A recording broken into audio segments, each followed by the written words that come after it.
democracy of 300 million people, if it's vibrant and healthy, should be divisive, meaning there are going to be intense disagreements and intense moral disagreements about the shape of society.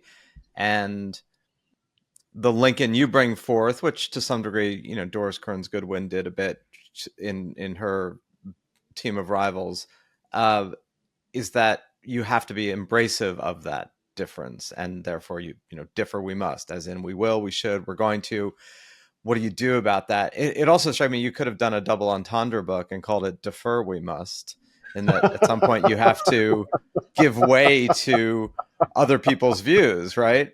Talk a little bit about that, just like what that, how consciously did Lincoln adopt that versus pragmatic or falling into it? Was this a philosophical stance or a pragmatic practice?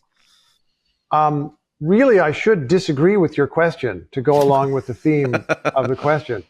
But I really agree strongly with it. And also the idea of defer we must. One of the things that I think Lincoln did a lot was recognize I can get this much progress today.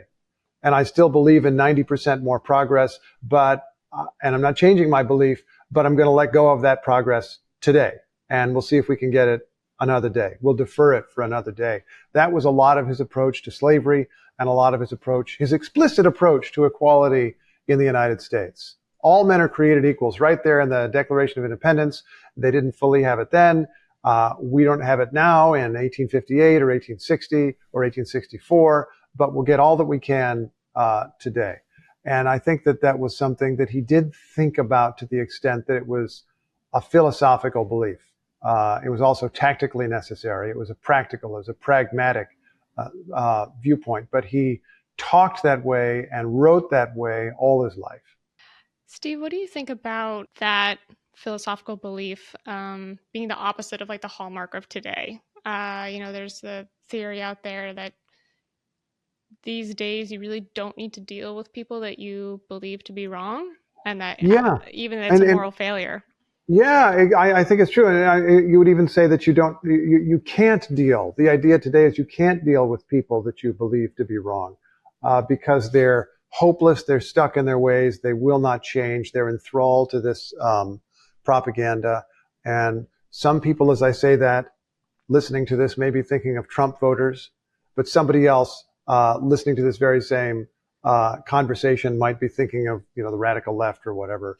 And the problem with thinking about things that way is that person that you believe you can never persuade still has a vote, still has the same power that you do in a democracy.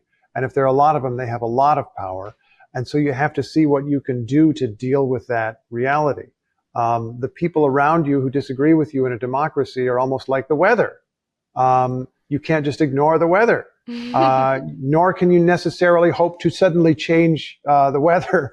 Except inadvertently through climate change, I guess. But in any case, it's something you have to deal with and factor into your thinking and see if you can make progress anyway. And I think that was Lincoln's approach. He didn't necessarily succeed in persuading the other person to fundamentally change their view of the world.